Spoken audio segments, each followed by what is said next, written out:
মোজার ওপর মাসাহ করার বিধান। মোজার ওপর মাসাহ করা বিষয়ে কয়েকটি কথা অবশ্যই জেনে রাখা জরুরি।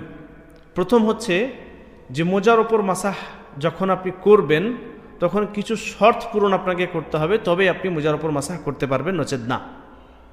4টি শর্ত রয়েছে, কমপক্ষে 5টি শর্ত অনেকে উল্লেখ করেছেন। তো এই 4টি শর্ত যদি আপনি পূরণ করতে পারেন তবেই মোজার ওপর মাসাহ করতে পারবেন, নচেত মোজার ওপর মাসাহ শুদ্ধ হবে না।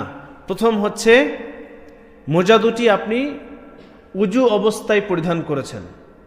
উজু অবস্থায়, যদি আপনি উজু অবস্থায় পরিধান না করেন, এমনি সাধারণভাবে আপনি মোজা পরে নিলেন, তারপর আপনি উজু করলেন এবং মাসাহ করছেন, তাহলে কিন্তু মাসাহ হবে না, উজু হবে না। ফলে আপনাকে প্রথমে উজু করে নিতে হবে এবং উজু অবস্থায় আছেন এমতো অবস্থায় আপনাকে মোজা পরিধান করতে হবে। উদাহরণস্বরূপ, আপনি মাগরিবের সময় উজু করলেন, উজু করার পর সম্পূর্ণ উজু করা হয়ে গেল, তারপরে আপনি মোজা পরে নিলেন। তারপরে যখন এশার সময় যদি আপনার মাসাহ করার প্রয়োজন পড়ে, মানে উজু যদি আপনি করেন, তখন আপনি মাসাহ করবেন। দ্বিতীয় শর্ত হচ্ছে মোজা দুটি পবিত্র হতে হবে, অপবিত্র হলে হবে না। তৃতীয় হচ্ছে এটি উজুর ক্ষেত্রে, মানে উজু ভেঙে গেছে এরকম ক্ষেত্রে আপনি মাসাহ করতে পারবেন, কিন্তু গোসল যদি ফরজ হয় তাহলে কিন্তু আপনি মাসাহ করতে পারবেন না।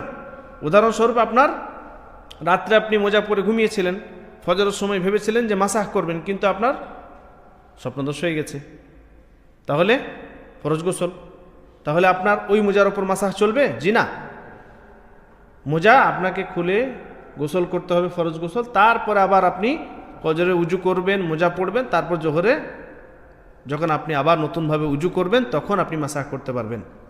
তো উজুর ক্ষেত্রে এটা, মানে উজু ভেঙে গেলে আপনি মাসাহ করতে পারবেন, কিন্তু গোসল ফরজ হয়ে গেলে মাসাহ করতে পারবেন না। 3টে শর্ত হলো, প্রথম শর্ত কি?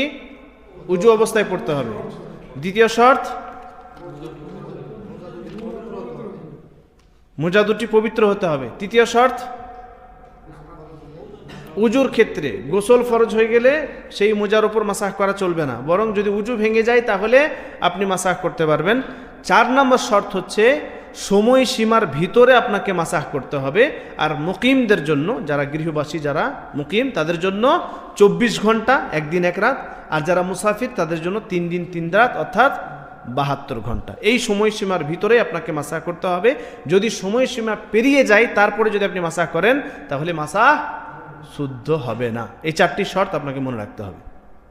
আরেকটা শর্ত অনেকেই এখন অ্যাড করছেন, সেটি হচ্ছে মোজা